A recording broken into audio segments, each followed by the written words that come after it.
Добрый дзень, паважаныя дзеці, паважаныя бацькі. Сёння мы з вамі пазнаёмімся з творам Якоба Коласа «На ростанях». Кніга першая «У палескай глушы», часткі з 13 па 18 уключна. Якоб Колас «На ростанях», «У палескай глушы», 13 частка. «А вас, панічыку, пыталася паненка», – далажыла бабка настаўніку, як толькі ён вярнуўся з гасцей. «Дзе ж, кажа бабка, твой паніч?» «Пайшоў, кажу, паненачка, кудысь на чыгунку. А я, кажа, хацела папрасіць кнігу паніча». «Добра, бабка, кніг я выберу». Лабановіч пакапаўся ў сваіх кнігах і адабраў дзве.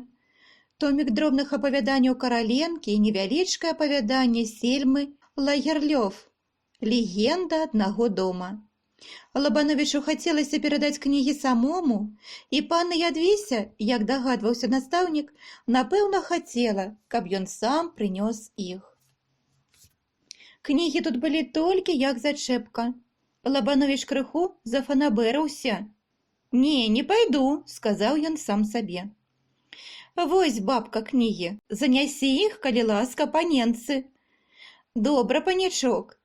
Бабка крыху пастаяла, як бы разважаючы, але нічога не сказала і выйшла.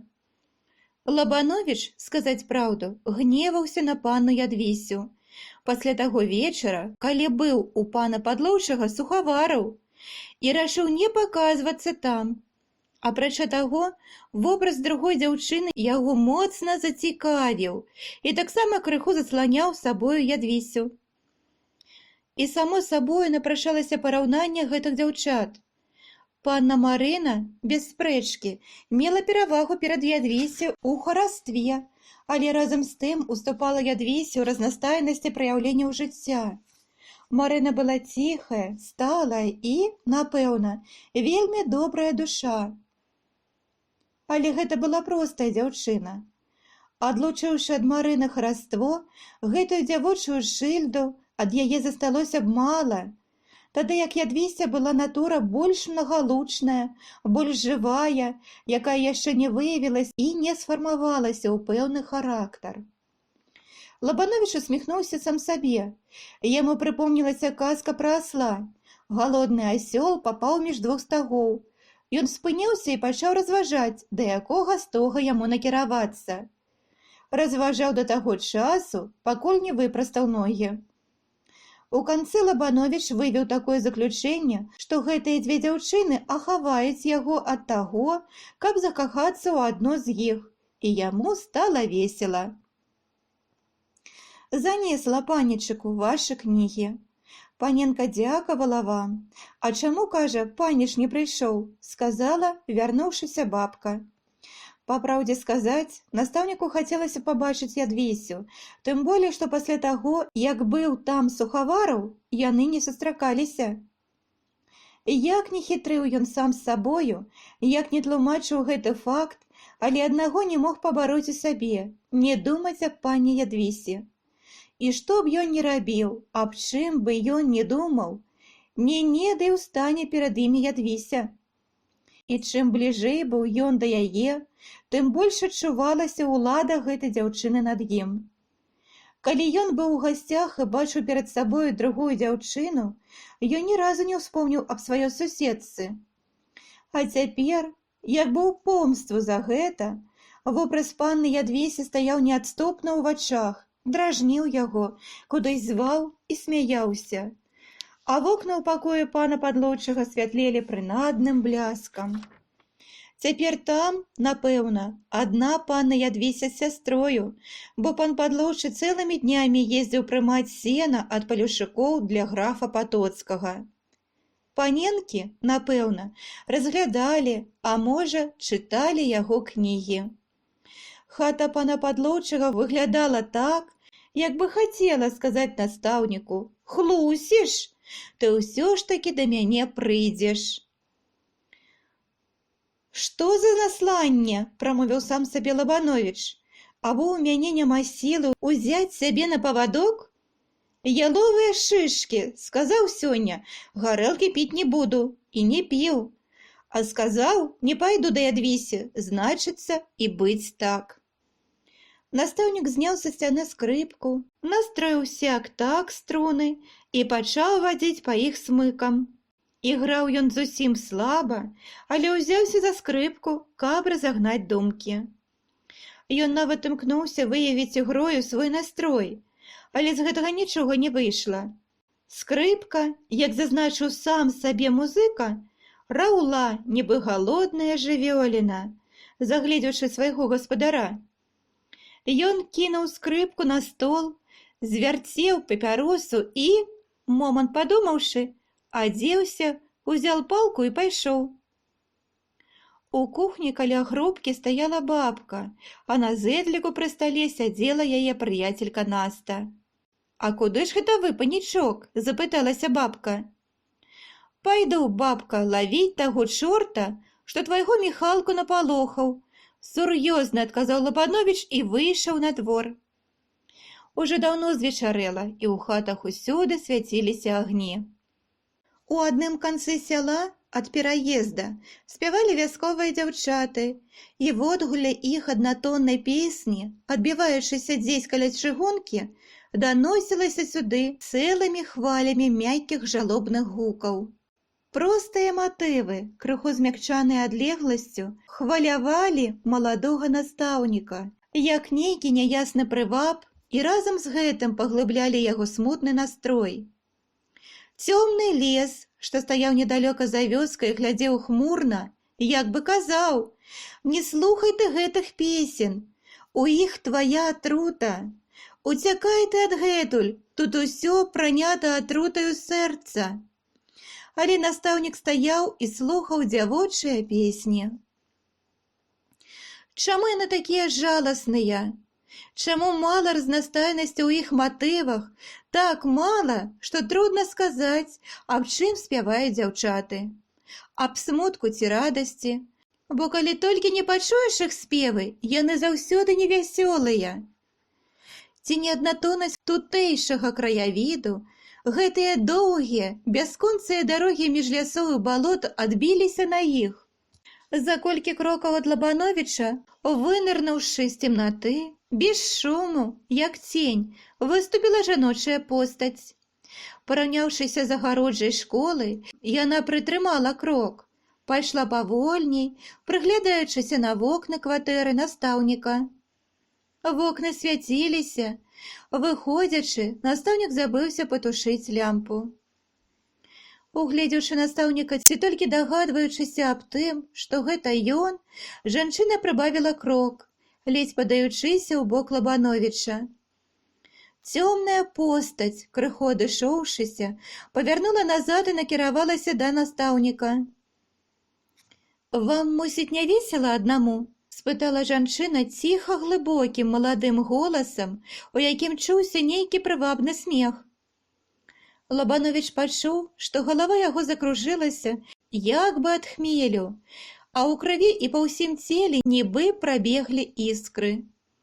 Ён быў ужо крыху папярэджаны, ведаў, што па глухіх вёсках Палесся у звязку з так званай культураю сустракаліся такія маладзіцы, якія набіваліся самі на кампанію. Цэлы віхор розных пачуванняў пранёсся ў маладым хлопцу, але ён перамог сябе і груба адказаў: «Ці не думаеш ты, што мне было б весела з табою?» Маладзіца, відаць, не чакала такога адказу. Яе жаночае самалюбства было моцна абражана гэтым грубым адказам і балюча ўшчымлена. Але яна не паказала гэтага. «Ха-ха-ха!» – засмяялася яна з спакусным смехам. «Хіба ж вы святы або калека?» І ўжо другім тонам, з відочнай знявагай дадала: «Вы, можа, думаеце, што я ішла дзеля таго, каб вас развясельваць?» Лабановіч, расстаўшы на поўны грунт і пачуўшы сябе таксама уколатым, ужо не мог змяніць тон і лінію паводзін і ў нейкай злосці, трасучыся, сказаў: «Няма чаго тут табе паказваць зубы, бо я іх усё роўна не бачу і бачыць не хачу». Лабановіч чуў, што ён гатоў падскочыць ад гэтай спакусніцы, каб пагнаць яе ў шыю. Таксама не ручаўся ён і за іншы вынік. І, каб быць далей ад спакусы і захаваць чыстым сваё імя як настаўніка, ён борздымі крокамі пайшоў праз вуліцу, накіроўваючыся ў той бок, дзе была старая карчма, якраз па дарозе ў сальцо. Маладзіца хіхікнула ўслед, і да яго даляцелі словы: «Гэта мужчына, ад бабы ўцёк! Неданосак, стоптаны лапаць!» Настаўнік ішоў і тросся, як у хвэбры, бо ўся гэтая праява яго дужа ўсхвалявала. Як толькі ўлеглася абурэнне, ён пачынаў каяцца ў сваёй грубасці з гэтай незнаёмай жанчынай. Хіба яна вінавата, што яе зрабілі такую розныя прахвосты, пацяробкі культуры? Хіба нельга было б ухіліцца ад яе больш далікатным спосабам, растлумачыўшы ёй усю гразь і ўвесь бруд гэтага лёгкага заработку? Цяпер яна смяецца і не сціскаецца ў розных мянушках па яго адрасу. І мае права, бо гэта права дала яго грубасць. Ну, што ж, на другі раз трэба быць больш уважлівым да чалавека, хто б ён ні быў. Так разважаючы, дайшоў ён да карчмы, што была пабудавана яшчэ ў даўнейшыя часы, калі аб манапольках нікому не снілася. Цяпер гэта карчма дажывала разам са сваім гаспадаром, старым Абрамам, апошнія дні. Не было патрэбы адбудоўваць карчму і не было каму заступіць месца старога шынкара. Сыноў Абрам не меў, а дочкі павыходзілі замуж. Лабановіч кожны раз, праходзячы тут, мімаволі зварачваў увагу на гэта месца і на гэту заняпалую карчму з пакрыўленымі сценамі і пагнутым дахам. І тое, і другое, як нельга лепей, стасавалася адно з другім. Месца было глухое і пустое, і кожны раз выклікала ў настаўніка адно і тое пачуванне і пакідала адно і тое ўражанне. З чаго яно складалася, якая была яго сутнасць, выявіць і вызначыць было вельмі трудна, але вынікала гэтае ўражанне, відаць таму, што ў самой мясціне было нешта варожае, непрыветнае і смутнае па сваім характары. Цікавае тое, што ніхто з сялян не будаваўся тут, нягледзячы на ўсе выгады гэтага месца. Старая карчма і яе гаспадар як бы адной нагой ступалі ўжо на край магілы.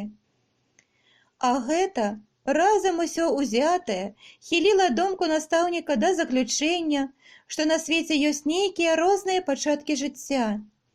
Адны з гэтых пачаткаў вызначаюцца ў бясконцых формах жывых арганізмаў, а другія адбіліся ў так званай нежывой прыродзе. Але пакуль такія пачаткі не асочаны і не даследаваны, як мае быць, яны не падаюцца нашаму разуменню, яны жывуць у нашых пачуваннях. Пачуванне ж ёсць папярэднік розуму ў доследах і вызначэннях сутнасці рэчаў. Мінуўшы старую карчму, Лабановіч прыпомніў фразу, якая зляцела з языка, калі ён выходзіў з кухні. «Іду, бабка, лавіць таго чорта, што твайго Міхалку напалохаў». Якраз гэта і было месца, дзе, па словах бабкі, Міхалку налучыла тое здарэнне, пасля якога ён ледзь не памёр. Паставіўшы ўсё гэта ў звязок з тым фактам, што ён прыйшоў іменна сюды, не маючы гэтага ў мыслях, Лабановіч здзівіўся і зацікавіўся. «Куды ж я іду і чаго іду?» – спытаў ён сябе і спыніўся, азірнуўшыся вакол. Было ціха, глуха і пуста, і толькі ў карчме быў виден агонь. Лабановіч мімаволі пачуў нейкі страх. Яму прыпомнілася апавяданне бабкі. Разумеецца, гэта глупства. Міхалку мог напалохаць які-небудзь дзяцюк, помсцячыся за дзяўчыну, да якой хадзіў Міхалка. Але цікава, наогул, скуль бяруцца гэтыя страхі? Вось ён, настаўнік, не мае веры, што ёсць нейкая таемная варожая сіла, існуючая незалежна ад чалавека, але ён чуе ўплыў на сабе нейкага страху. Калі ён прыйдзе сюды ўдзень, гэтага ўплыву не будзе. Уся справа ў тым, што і другая ноч закрывае сваім змрокам яшчэ многа пытанняў, якія стаяць у звязку з псіхічнымі праяўленнямі чалавечага жыцця. Нягледзячы на ўсе гэтыя разважанні, Лабановіч чуў, што яму страшна, што яму бракуе сілы павесці змаганне з гэтым страхам. «Пакліч да сябе нячыстую сілу», – казала яму нейкая думка, але настаўнік прыкінуўся, што не чуе голасу гэтай думкі і разам з гэтым пачуваў яшчэ большую жудасць.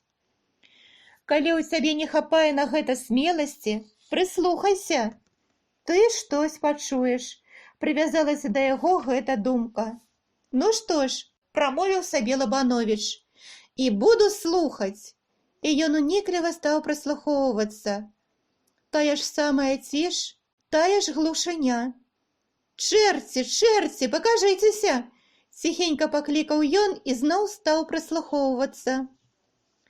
Усё было ціха, ніхто не аклікаўся, ніхто не паказваўся. Нервы настаўніка былі моцна напружаны, і ён чуў, што калі саступіць з нейкага пункта, на якім ён ледзь-ледзь трымаўся, то пападзе ў поўную абладу страхаў і пусціцца ўцякаць з гэтага месца. Ён павярнуў назад да карчмы і пайшоў, прыбаўляючы кроку. Каля карчмы затрымаўся, падумаў і павярнуў да старога абрама. Там ён прысеў, папрасіў бутэльку піва і, крыху супакоіўшыся, пайшоў у школу. 14-я частка. Напярэдадні Мікола сабраўся Лабановіч да свайго сябра Турсевіча і пайшоў на раз'езд. Дзяжурыў якраз Сухавараў. Ён запэўніў настаўніка, што праз паўгадзіны прыйдзе таварны поезд, з якім і можна будзе паехаць. Сухавараў распытаўся, як здароўе паны Ядвісе, як жыве сам настаўнік, як часта бачыцца ён з паненкамі. І тут жа пахваліўся, як гэтымі днямі залучыў ён да сябе адну маладзіцу. Лабановіч прыпомніў сваё не вельмі даўняе спатканне на вуліцы з незнаёмай жанчынай, і яму стала непрыемна слухаць усю гэтую брудную споведь. «Выбачайце», – спыніў яго Лабановіч, – «на што вы ўсё выкладаеце? А хіба вы не любіце слухаць такія рэчы? А што ж тут можна быць цікавага?» «Чаму?» – спытаў Сухавараў і зірнуў на настаўніка сваімі шэрымі, памаўзлівымі вачамі з выяўным насмяханнем. Настаўнік у сваю чаргу паглядзеў яму ў вочы. Не падабаўся яму гэты твар самазадаволенага самца і гэтыя адвіслыя мокрыя губы з паднятымі ўгару чорнымі вусікамі. Як вам сказаць? Гадасць усё гэта, і пахваляцца гэтым чалавеку інтэлігентнаму ніяк не прыстала. «Эх вы, сарамяжлівая дзяўчына», – прамовіў Сухавараў крыху зняважліва. Тым часам падыходзіў таварны поезд. Сухавараў і настаўнік выйшлі на платформу. Прыпыніўшы поезд, Сухавараў пасадзіў настаўніка ў цяплушку і развітаўся з ім. Лабановіч пачуў сябе лёгка, сядзеў і разважаў аб тым, як спаткае свайго сябра. Як толькі поезд прыйшоў на станцыю, Лабановіч борздзенька выскачыў з цяплушкі, на ўсякі выпадак забег на станцыю, бо магло стацца так, што яго сябра зайшоў туды. Але сябра там не было, і Лабановіч пайшоў да вёскі па чыгунцы. Вечар быў цёмны і ціхі. Побач чыгункі стаяў высокі стары лес, таемны, пануры і важны. На станцыі шумеў паравоз, ціха і роўна, нібы баючыся парушыць спакой лесу.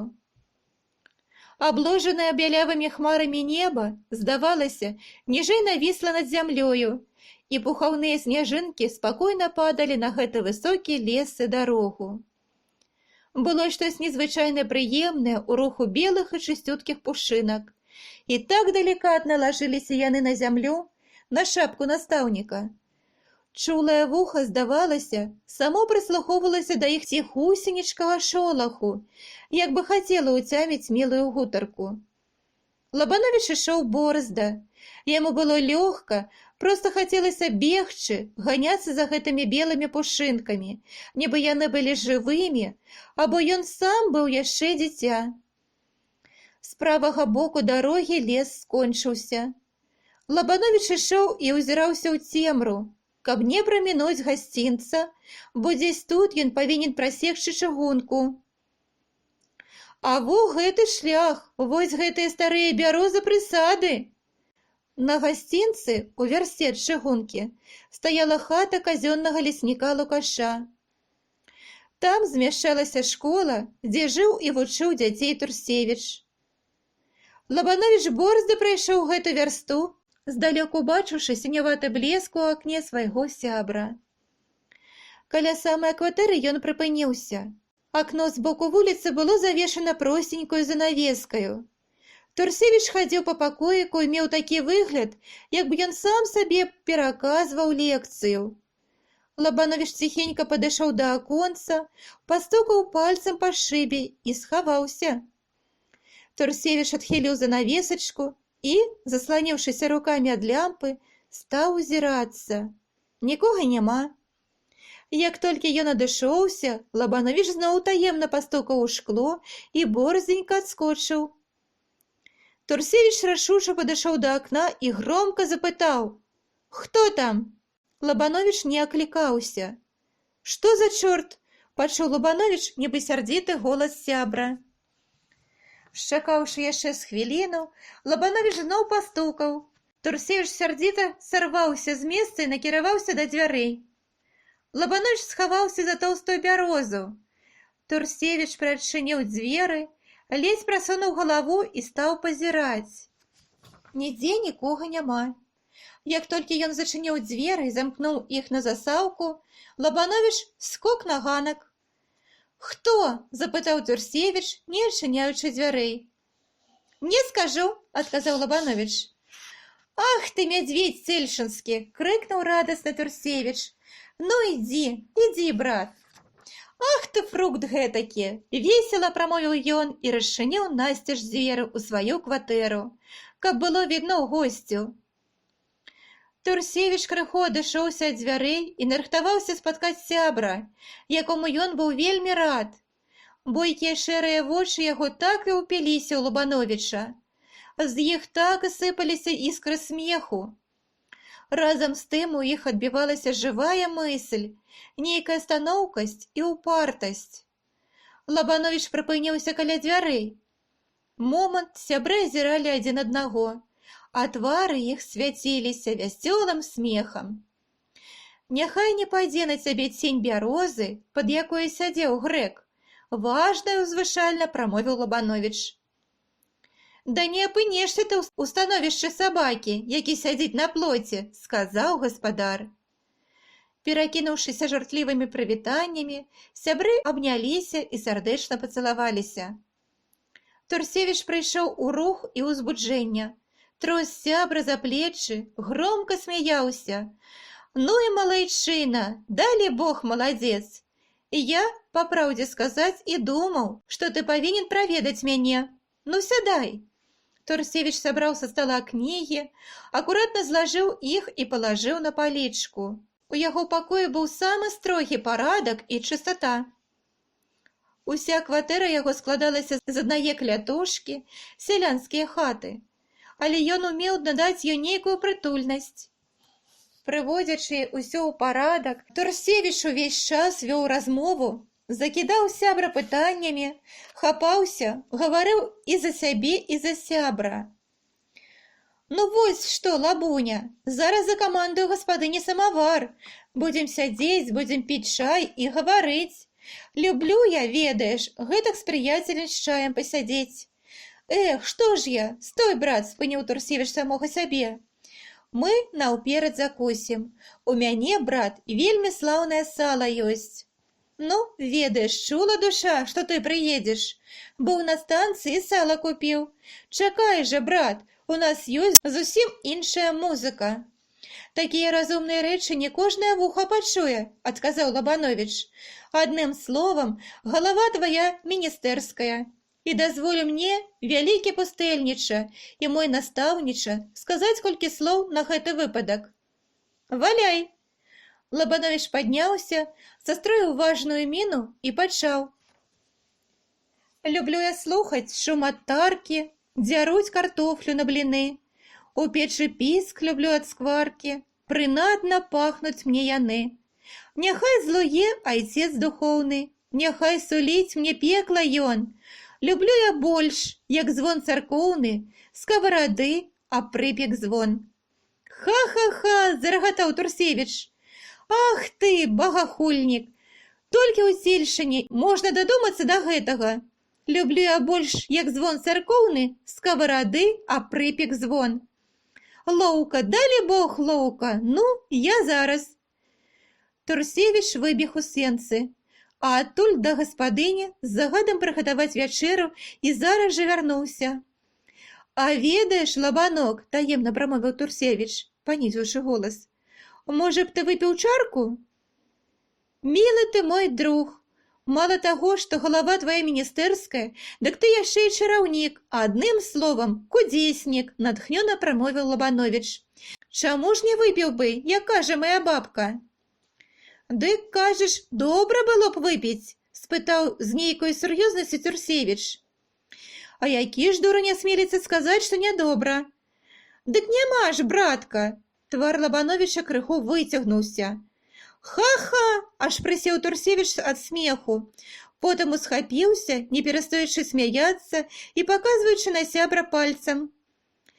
Абязвечыў ты мяне гэтым, прамовіў Лабанович, спаўшы з настрою. На тое ж, як узеснік, не пераставаў смяяцца Турсевіч. Ён падышоў да шафіка, пакапаўся ў ім і важна выцягнуў адтуль паўбутэльку. Не журыся, брат, сказаў ён і патрос паўбутэлькай. Пакуль смажыліся скваркі, Турсевіч падгатаваў стол да вячэры. Што, можа твая бабка патрапіць так зрабіць? Спытаў Турсевіч сябра, як толькі Лукашэха прынесла вячэру. Затое ж моя бабка шаптаць умее. Шаптаць то яна умее, але капусты зварыць не патрапіць. Ведаю твою бабку. Сябры сели за стол, выпили по чарцы. Ну, закусывай, брат. Увесь час ішла самая вясёлая, самая жывая бяседа. Гаварыў галоўным чынам Турсевіч. У яго была тонкая назіральнасць і ніводная рыска, тыповая драбніца не хавалася ад яго вока. Апрача гэтага, ён меў здольнасць намаляваць і жыва паказаць той ці іншы персанаж. Турсевіча вельмі насмяшыла адно здарэнне на чыгунцы, і аб гэтым апавядаў ён цяпер Лабановичу. Справа датыкалася аднаго кантроля, вельмі адданага служакі. Захацелася яму злавіць аднаго старасту на чыгунцы. А стараста, трэба сказаць, быў жулік, прыпісваў лішніх рабочых, каб іх аплату палажыць сабе ў кішэню. Налятае гэты кантроль. Старасты пры рабочых не было. Дзесь у будцы сядзеў. Пералічыў кантроль рабочых і хацеў з нячэўку на старасту наляцець, каб праверыць яго кніжку. Але выпадкова была тут дачка старасты. Дзяўчына пусцілася ў будку бацьку папярэдзіць, а каб кантроль не здагадаўся, яна бокам дарогі пабегла. Кантролю тут уцюкнула. Ён за дзяўчынаю. Бяжыць уперадзе дзяўчына, узяўшы падол, а за ёю, як ганчак за зайцам, кантроль чэша. І дабеглі яны да будкі, праве адначасна. Паказвай запісную кніжку, загрымеў кантроль да старасты і ніяк духу перавесці не можа. Я аддам цябе пад суд. Я на вас падам у суд, спакойна адказаў стараста, бо вы ганяліся за маёй дачкою. Хацелі яе згвалціць. Кантроль вырашыў вочы, як бы яго даўбешкаю агрэлі. І пабачым, каму ад гэтага будзе болей нясмачна, казаў усё так жа спакойна стараста. Я 10 сведак пастаўлю, і кожны пацвердзіць, чаго вы за дзяўчынаю ганяліся. 15-я частка. Сябры скарысталі вясёлы свой настрой для розных смешных успамінаў і далі волю нястрыманаму смеху. У нас сёння дзень не прапаў дарма, бо ў гэты дзень мы многа смяяліся, заўважыў Лабановіч. Ніцшэ вуснамі свайго Заратустры казаў: «Той дзень, калі вы не смяецеся, прападае для вас». У такім разе у нас, брат, многа прападае дзён, ужо сур'ёзна адказаў Турсевіч. Бывала, увосень сядзіш адзін, гэты доўгі вечар. За акно зірнеш, цемра, дождж, а кроплі ўсё плюскацяць і плюскацяць пад капяжом, нібы там плача хто, і нейкія асаблівыя думкі пачынаюць валодаць табою.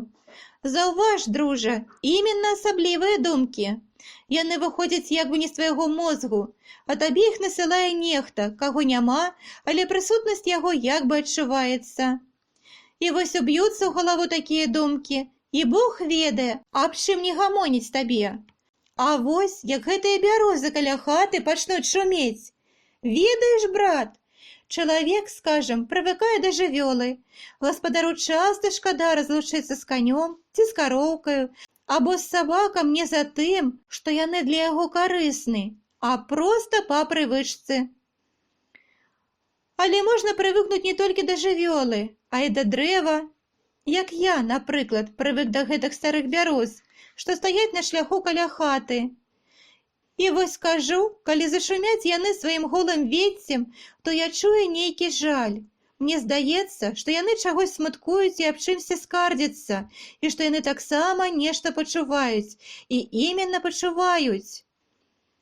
А ў такія вечары ўжо не засмяешся. І многа ў нас такіх вечароў. Апошнія словы Турсевіч прамовіў у нейкім засмучэнні. Лабановіч уважліва слухаў сябра і зацікавіўся ім. З гэтага боку, з боку такой тонкай чуласці і лёгкага містыцызму, ён бачыў яго першы раз, дасюль лічачы яго чалавекам пераважна рэалістычнага складу. Твою думку аб бярозах я хацеў бы пашырыць і паглыбіць. Я хачу запытаць у цябе, ці думаў ты калі-небудзь над тым, або проста, ці кідаўся табе ў вочы той факт, што прырода вакол нас. Я не ведаю, як выказаць маю думку, но што ў яе ёсць нейкае сваё свядомае жыццё. Якое яно, я не ведаю. Можа, гэта як у мяне, напрыклад, ёсць перажытак дзяцінства. Але і цяпер я ніяк не магу вызваліцца ад гэтага пачуцця, што прырода мае нейкае сваё свядомае жыццё. Ёсць такія мясціны, іх я знаходжу ўсюды, дзе не бываю, да якіх мяне не горне. Я не магу з імі зжыцца, прывыкнуць да іх. Я зварачаў увагу на тое, што ёсць такія мясціны, дзе птушкі не хочуць гняздзіцца і спяваць, а стараюцца абмінуць іх. Ёсць, брат, штось такое, сказаў Турсевіч. І вось, брат, як пачнеш на адзіноце думаць, чорт ведае, да чаго дадумаешся. Накруціш свае нервы так, што пачынае цябе жудасць пашыбаць. І ўсе гэтыя таямніцы не больш і не менш, як вынік туга накручаных струн нерваў. Мы прывыклі, дружа, мякка сказаў Турсевіч, адбаярвацца агульнымі выразамі там, дзе наш розум не можа адолець, пераступіць нейкія парожкі, якія адгароджваюць ад яго тое, чаго мы не ведаем. І ў адных выпадках мы гаворым, гэта нервы, а ў другіх, аб гэтым ужо і закон так кажа, значыцца, тут трэба спыніць свой розум. Або гэта злучэнне акалічнасцей. Пад такую планету і радзіўся, і многа іншага глупства. І часта які-небудзь незразумелы факт мы тлумачым яшчэ больш незразумелымі злучэннямі слоў і думаем, што сказалі нешта надта разумнае, а другія згаджаюцца з гэтым і здавальняюцца.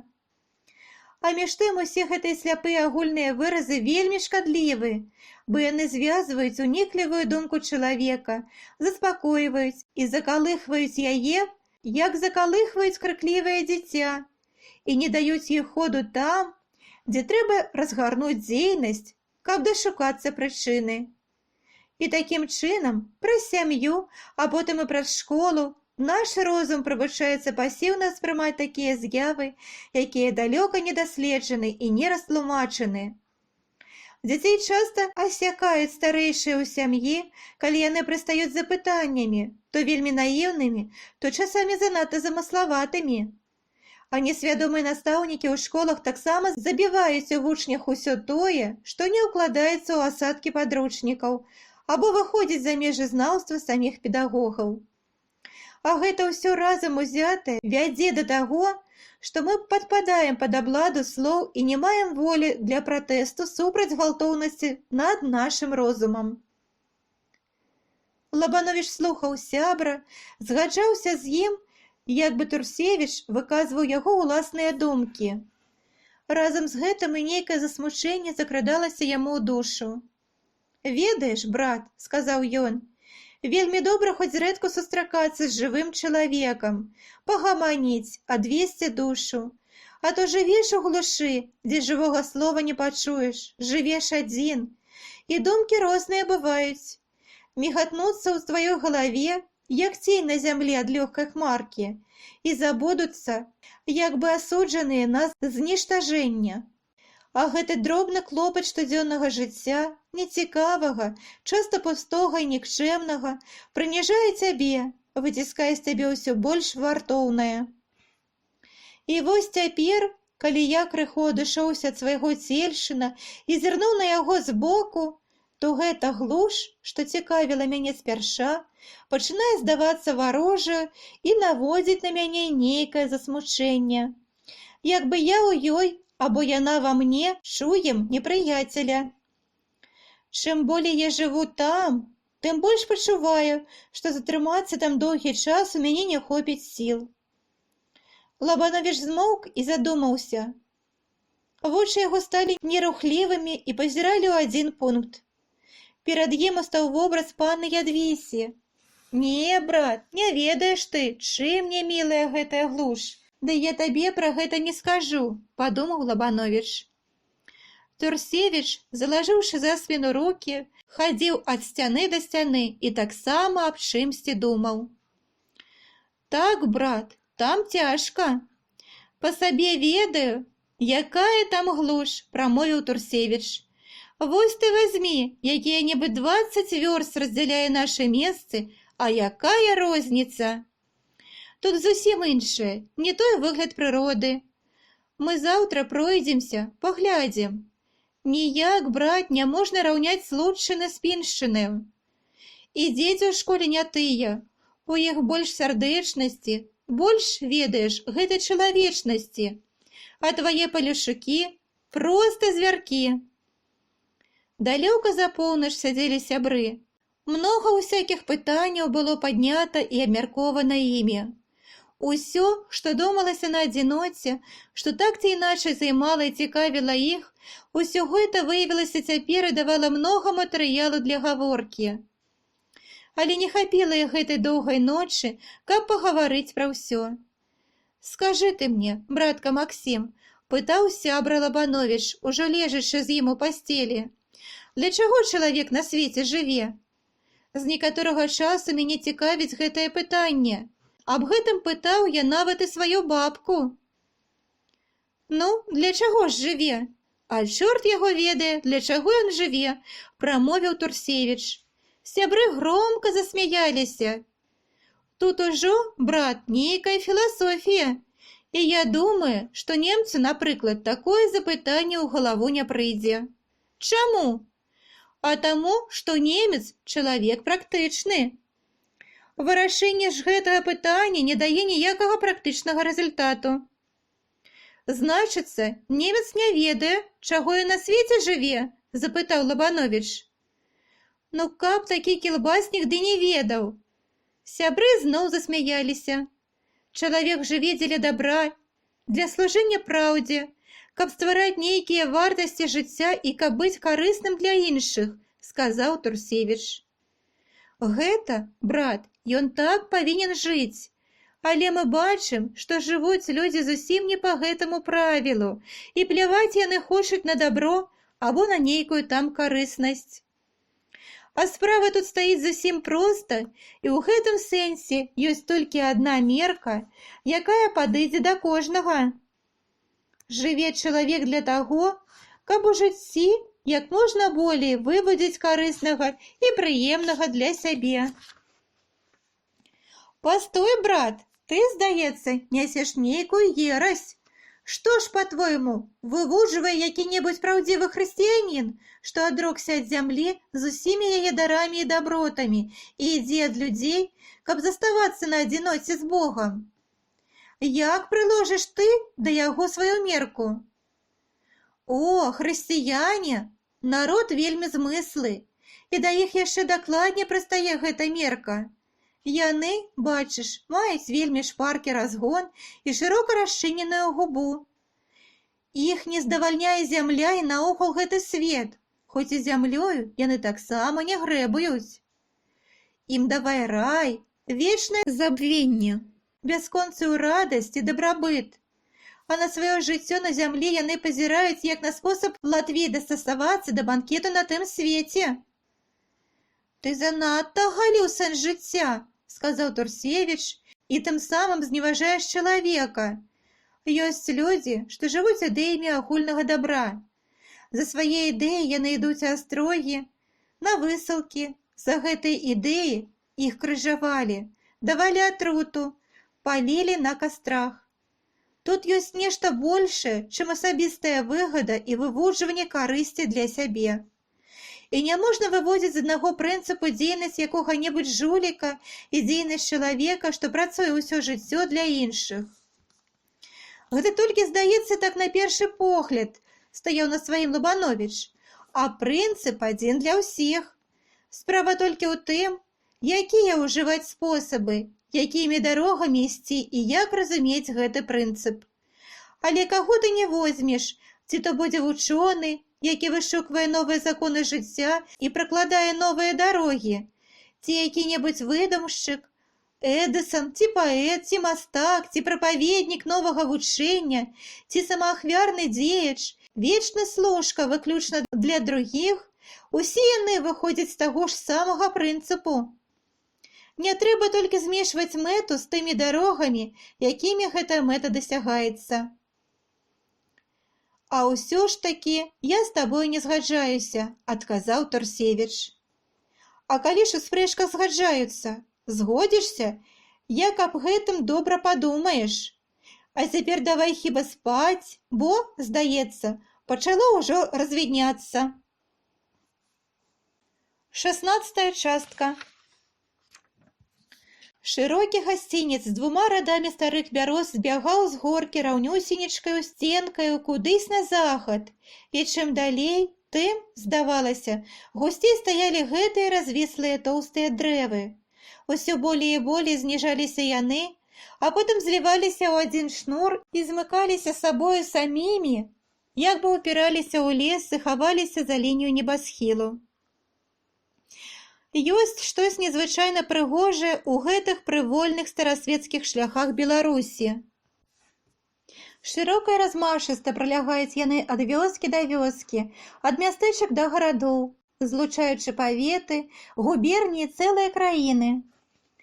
Колькі хараства і чароўнага прывабу ў сініх іх далях! Колькі новых малюнкаў, свежых матываў і таемных здарэнняў абяцаюць яны вачам і сэрцу падарожнага! З якой незвычайнай сілай парываюць яны да сябе і як моцна дакранаюцца да струн душы. Якая ж сіла заложена ў гэтых прасторах неабнімных родных шляхоў і якую ўладу маюць яны над табою, неспакойны, вечна заклапочаны падарожны. Ці не гэта, нікім не выказаная казка іх, якая складалася доўгімі вякамі і запісвалася агнявымі літарамі людскую крыўду ў сэрцах мільёнаў падарожных, што ішлі і ехалі па гэтых шляхах і думалі свае думкі.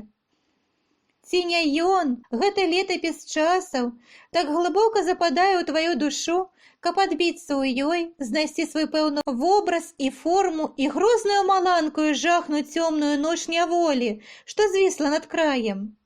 А можа, Гэта таемная страшная бясконцасць блукання па свеце, дзе трудна вызначыць пачатак і канец, сімваламі якіх з'яўляюцца гэтыя шляхі, авявае душу тваю невыразным хваляваннем і кліча яе зліцца з бяскрайнасцю зямлі.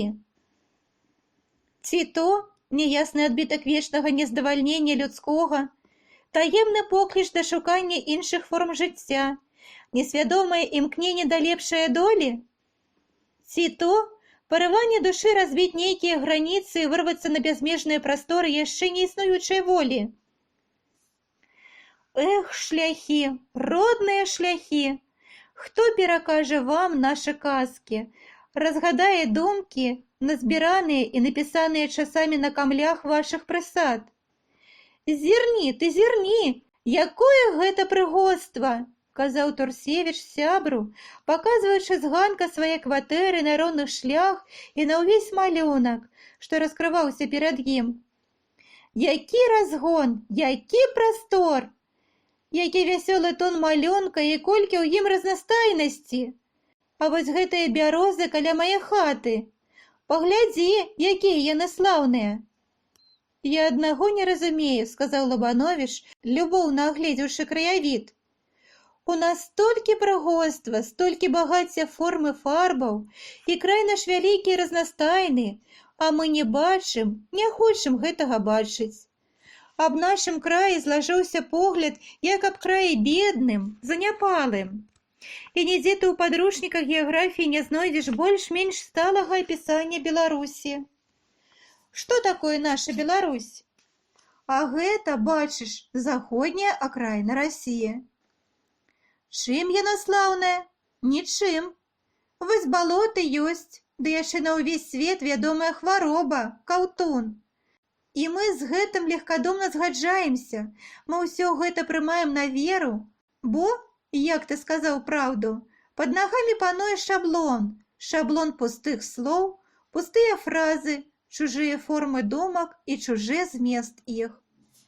Выходзячы з гэтага, мы адварочваемся ад свайго роднага, не шануем яго, мы стыдаемся яго.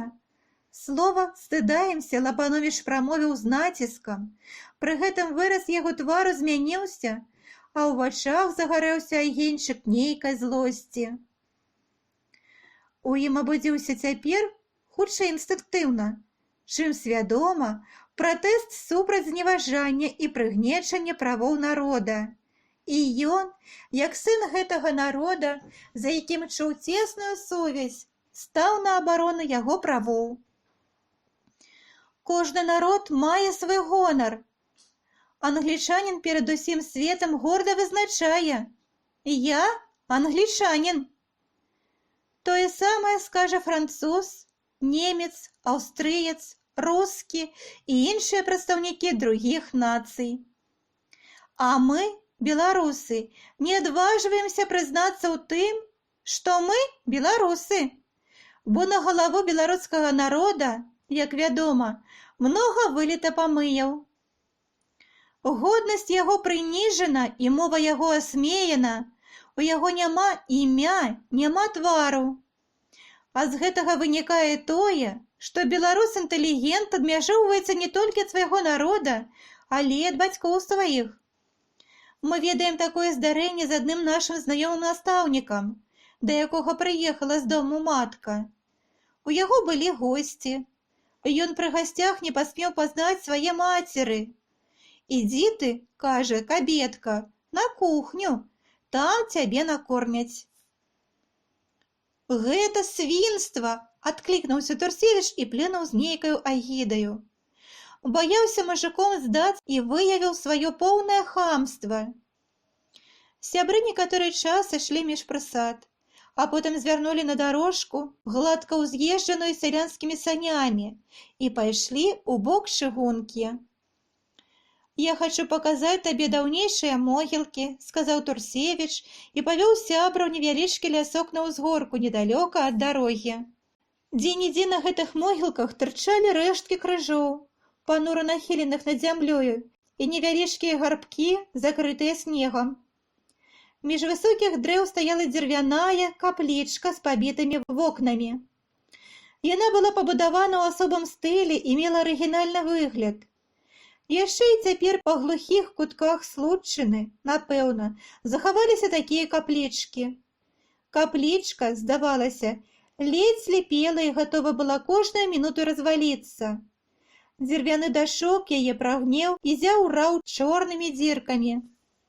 Ухапіўшыся за выступ падваконня, Лабановіч зірнуў у сярэдзіну каплічкі. З палотнішчаў старых абразоў на яго глянулі строгія, хоць і выцвеўшыя твары святых. У сярэдзіне каплічка мела досыць свежы выгляд, але ўсё ў ёй было пахмурным і страшным, і самі сцены, здавалася, сурова пыталі: «Чаго табе трэба тут, пустацікавец?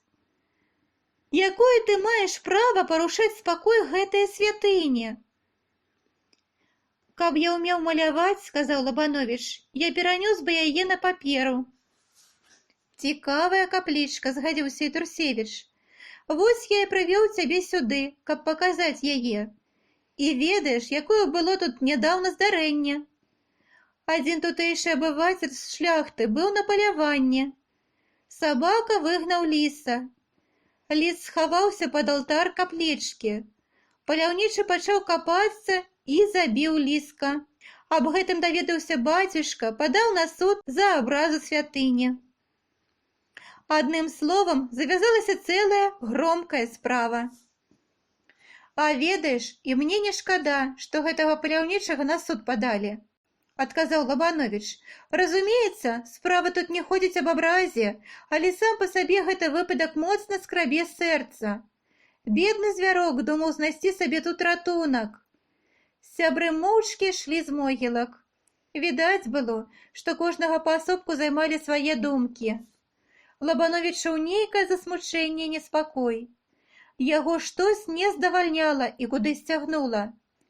Магла быць тут прычыною і тая акалічнасць, што, як яму здавалася, Турсевіч лепей вёў сваю школьную працу, і наогул яго школа рабіла ўражанне больш паспяховай школы.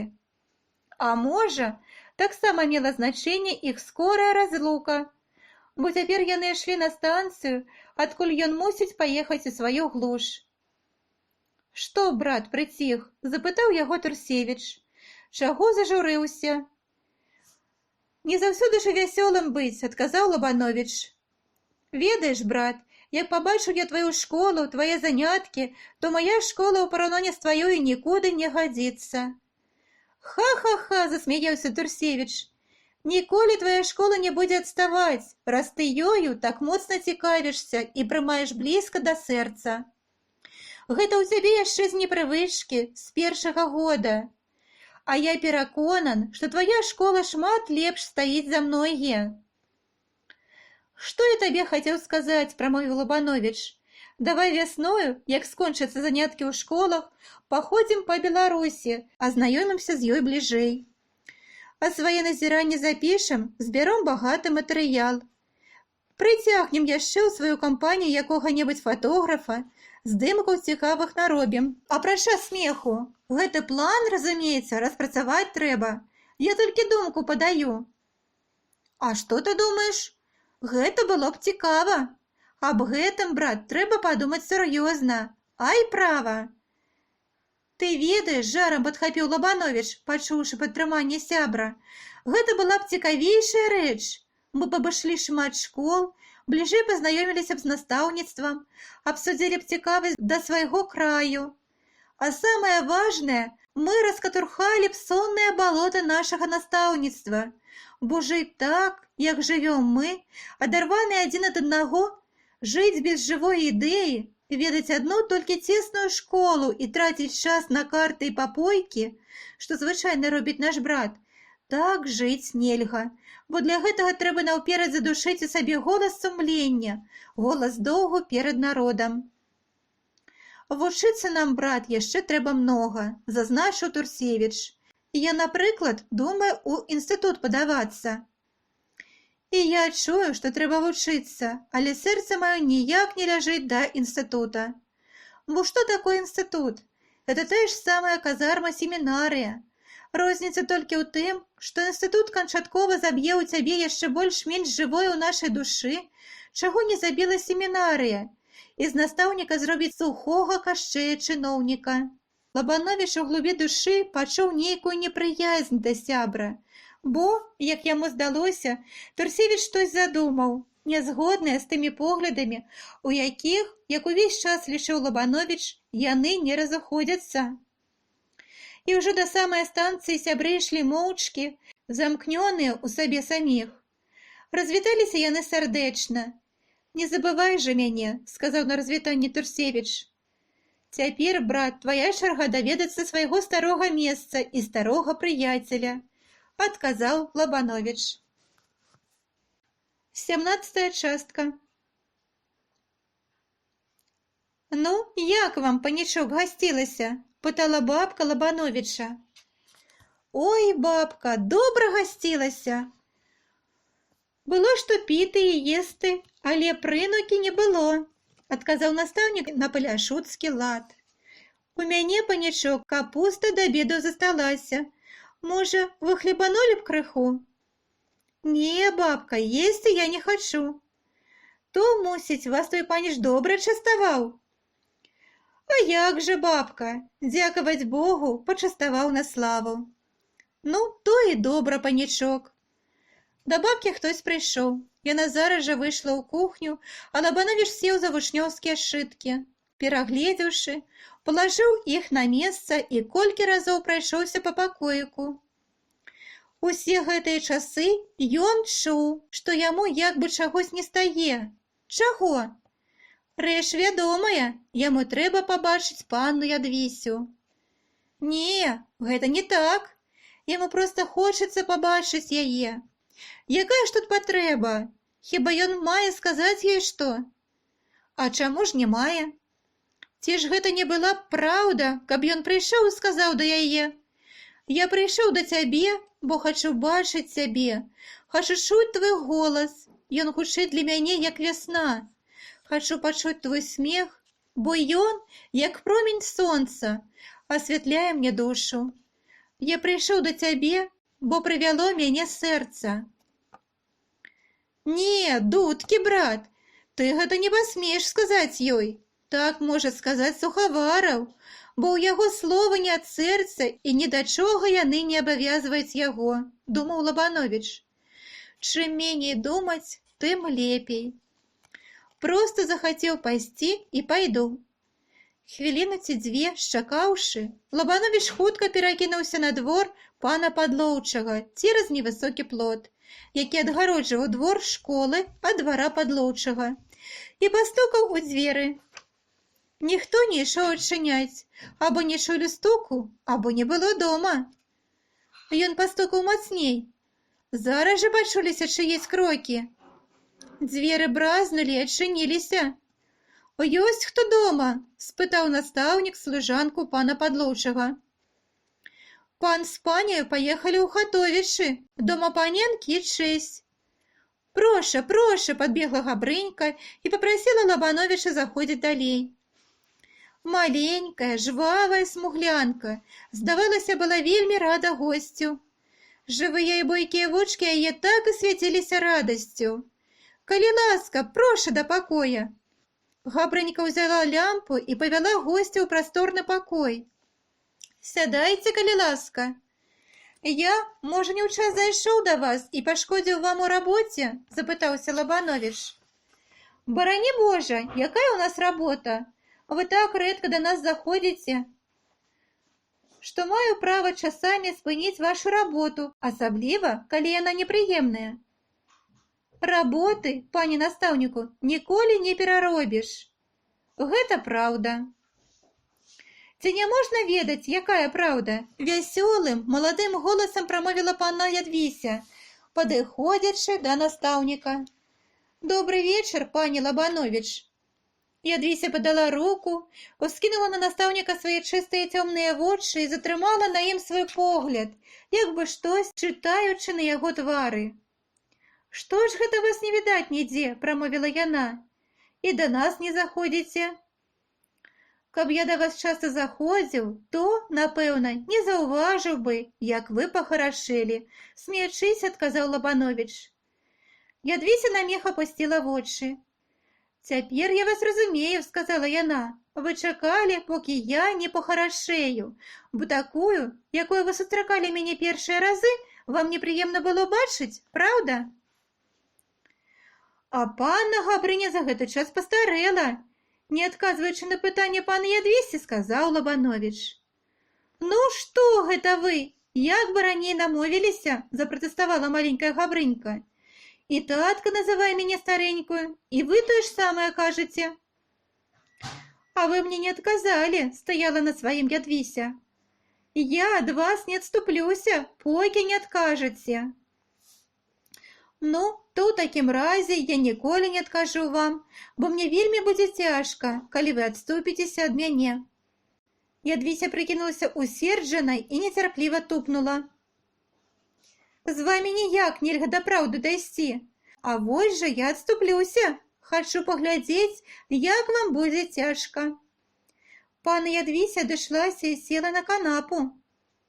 Лабановіч перайшоў у цёмны куток пакоя. «Куды ж вы схаваліся?» – спыталася Габрынька. «Я не хачу, каб ваша сястра бачыла, як мне цяжка». Паненкі заліліся вясёлым смехам. Панна Ядвіся зняла з хлямпа абажур і падышла да Лабановіча. «Пакажыце, як вам цяжка». «А цяпер не зусім лёгка», – смяяўся Лабановіч. «У вас 7 пятніц на тыдні», – сказала Ядвіся і папрасіла яго бліжэй да лямпы. Настаўнік і паненкі селі каля стала. «Дзе ж вы былі і каго вы бачылі за гэты час, покі мы тут старэлі і харашэлі?» Не вытрымала панна Ядвіся, каб не засмяяцца. Лабановіч пазіраў на яе вясёлы і дапраўды пахарашэўшы твар, на гэтыя тонкія, прыгожа скругленыя бровы. Яму было прыемна ў кампаніі гэтых 2 мілых дзяўчынак. «Перш-наперш прашу прабачэння, што не перадаў вам паклонаў ад Сухаварова і Турсевіча». «Ну, як жыве пан Турсевіч?» «А чаму вы наўперад не запыталіся, як жыве Сухавараў?» – запытаў Лабановіч і бачліва паглядзеў на Ядвісю.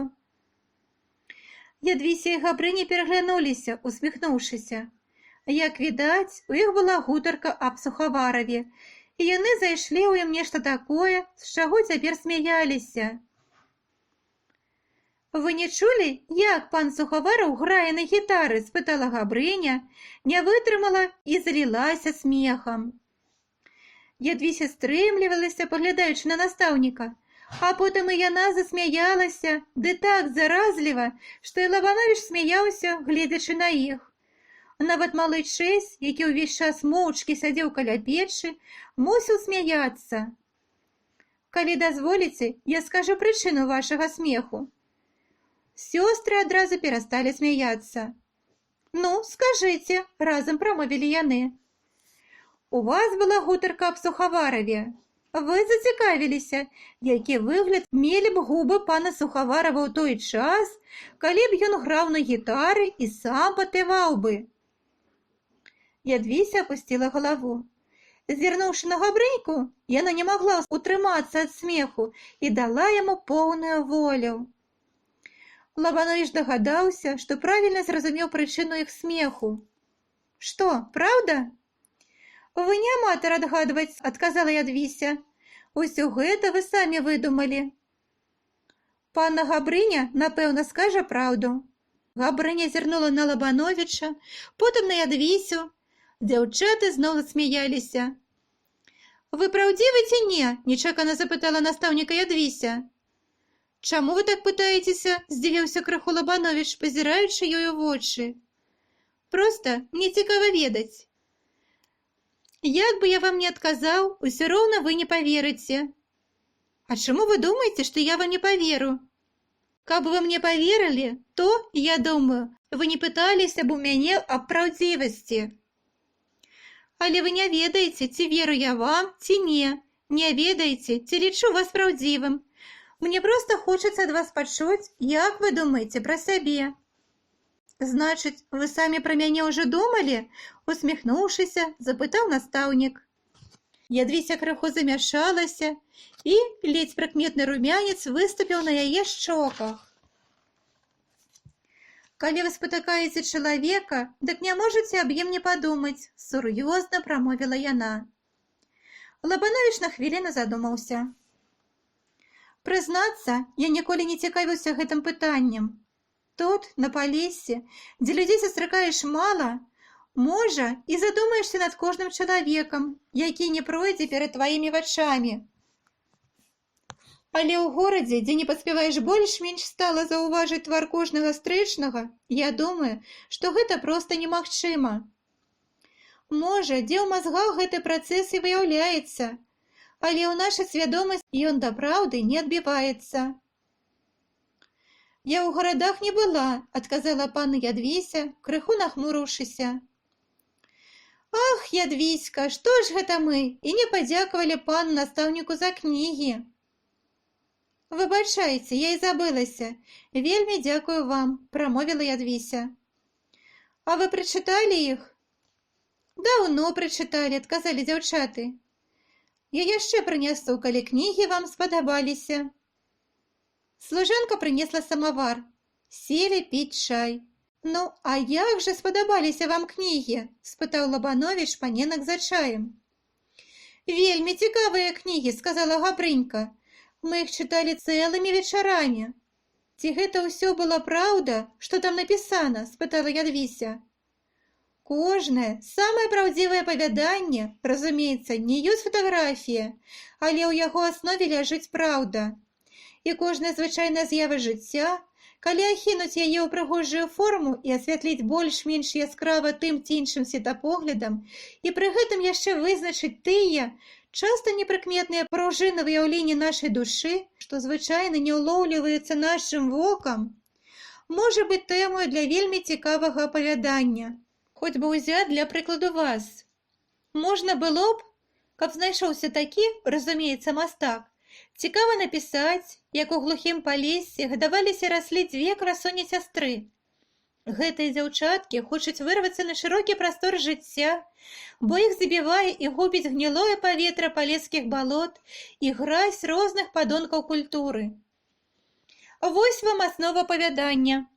Драмы і чаго хочаце. А ўжо справа самога пісьменніка дадаць тыя ці іншыя завязкі, узяць той ці другі тон, гледзячы па яго здольнасці. Для яго тут расчыняюцца шырокія магчымасці. Хоць бы ўжо вы не смяяліся з нас, пані Лабановіч, засмучана адказала панна Ядвіся. Лабановіч звярнуў увагу, што ён закрануў нейкія балючыя струны ў Ядвісі. А вы ўзялі б, ды і напісалі б аповесць аб дзвюх сёстрах, сказала хітра Габрыня. Напісалі б, што ў іх быў стары сабака Негрусь, у якога заўсёды цяклі з роту сліні. Габрыня не магла гаварыць далей з-за смеху. Гэты смех перайшоў і на Ядвісю, і Лабановіча, бо Негрусь лічыў сваю патрэбу заўсёды пабрахаць на яго і наогул быў смешнаю псінаю. А я вам чагось не сказала, гаварыла Ядвіся на развітанне настаўніку. Ну, скажыце. Не, скажу другім разам. 18-я частка. Гэты вечар прайшоў вельмі хутка. У тую хвіліну, калі Лабановіч вярнуўся ад пана падлоўчага, гадзіннік якраз збіраўся выбіваць час. Пашумеўшы і паскрыпеўшы, колькі яму трэба, ён прабіў роўна поўнач. Настаўнік запаліў лямпу, узяў кнігу. Ён меў звычай чытаць перад тым, як заснуць. Але з кожнага радка яго пазірала панна Ядвіся, і чытаў ён зусім механічна, нічога не разумеючы з таго, што чытае. Ён проста пераводзіў вочы з радка на радок, ад слова на слова. А думаў пра Ядвісю. Не, з гэтага чытання нічога не выходзіць, схамянуўшыся, падумаў Лабановіч. Ён закрыў кнігу і колькі хвілін ляжаў нерухліва. Спярша ён чуў, як нейкае задавальненне прыемна запаўняе яго ўсяго, бо ў гэты вечар прымеціў, што панна Ядвіся ім вельмі цікавіцца. Яе акруглыя цёмныя вочы затрымліваліся на ім часта і доўга, то радасныя, то ясна спакойныя, то крыху як бы засмучаныя, і глыбока западалі яму ў самае сэрца, хвалюючы яго. Усе словы яе, сказаныя ў гэты вечар, цяпер прымалі асаблівае значэнне, здаваліся мнагазначнымі, яшчэ яскравей выяўлялі вобраз гэтай дзяўчыны і яшчэ з большай сілай захаплялі маладога настаўніка. Але і другая думка зараз жа зачала сваю работу ў яго галаве і як бы клікала паглядзець на гэтую справу іначай. Калі гэта яшчэ не зусім расцвіўшая краска палюбіць яго з усёю сілай першага кахання і даверыць яму сваё сэрца і маладосць і ўсё сваё жыццё, тады што? Перад ім пачалі вырысоўвацца іншыя вобразы, і думкі яго пайшлі ў другім кірунку. Няўжо ж у яго хопіць адвагі звязаць яе долю з долёй малапрыкметнага настаўніка ў гэтай глушы і тым самым адсечь сабе дарогі да далейшага дасягнення тых мэт, якія меў ён на ўвазе. Яго цягнула вольная праца ў невядомых прасторах людскога жыцця. Яму хацелася пашырыць свой кругагляд, набыць тыя веды, якіх яму так бракавала. Яго, наогул, захапляла і вабіла жыццё прынаднымі малюнкамі і таемнымі чарамі. А вось на гэтай дарозе ўжо ўстала адна перашкода. А ці так гэта? Чаму перашкода? Ці не ёсць гэта адна з тых жыццёвых прыгод, якія аздабляюць жыццё? Не ўсе з'явы жыцця вымагаюць такога падыходу, бо тады яны страчваюць сваё хараство, сваю цэльнасць і вартасць. Да іх трэба падыходзіць проста, беспасрэдна. Каб так разважала пчала, яна, можа, і не затрымалася б каля краскі. Не заўсёды можна разважаць над пытаннямі, а што з гэтага выйдзе, чым яно скончыцца?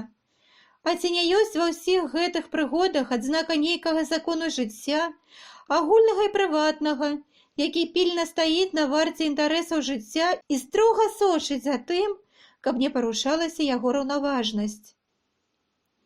Гэтыя думкі крыху закалыхалі і заспакоілі настаўніка, а вобраз Ядвігі так і стаяў уваччу, як бы смеючыся з яго разважанняў.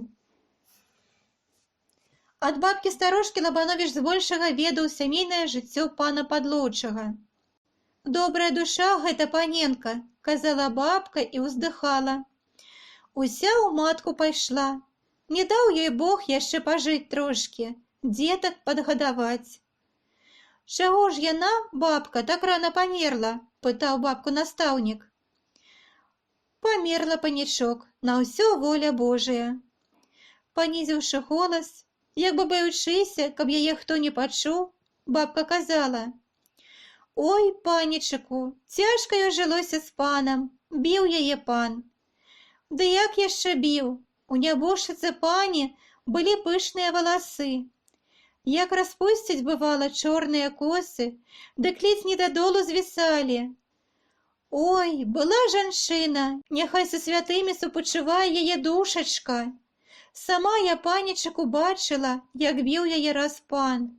Узяў за косы, яшчэ на руку накруціў і вёў праз двор у пакоі. А што ён там рабіў ужо ў пакоі, то людзі таго не бачылі. Завошта ж ён біў яе? Ой, панічыку, натура ў пана цяжкая. Ой, цяжкая натура. Калі ўжо ссунуцца бровы і вусы абвіснуць, ну тады дабра не спадзявайся. Як бы на яго што найдзе. А так чалавек ён някепскі, і пагаварыць любіць, і пашуткуе, і пасмяецца. Папросіш чаго, ніколі не адмовіць. І ведаеце, панічок, часта бедная пані па хатах хавалася, калі ўзбурыцца пан. А дзеці прыціхнуць, бо тыя птушкі ў гняздзе, калі над імі каршун пралятае. Не даў Бог долі беднай пані. Старэйшай паненцы тады толькі 10 гадок пайшоў. А без маткі, панічок, самі ведаеце, цяжка жыць. Праз год ажаніўся пан другі раз. Добрая пані, што казаць, панічок, але для дзяцей няродная матка. Такія ўмовы сямейнага жыцця балюча адклікаліся на дзецях, асабліва на мяккай натуры панны Ядвісе. Але яна была дзяўчына сукрытая, мела характар замкнёны і не жалілася на сваю долю. Да і каму было тут жаліцца? І смутак дзяцінства яна глыбока затаіла ў сэрцы, каб аб ім нават не дагадваліся людзі, бо пры ўсёй мяккасці свае натуры панна Ядвіся была гордая дзяўчына. І толькі на адзіноце з сабою давала яна волю сваім невясёлым думкам. Аб чым тады думала яна? А пэўна былі ў яе тыя ж думкі, што бываеце ў нявольніка за мураванымі сценамі, якому так прынадта усміхаецца волі. Розніца толькі ў тым, што гэта воля добра вядома яму, тады як жыццё за межамі гэтых панурых лясоў і зацятых у сваёй маўклівасці балот палесся было для Ядвісі яшчэ не зусім ясным і, стала быць, яшчэ больш павабным і прыгожым.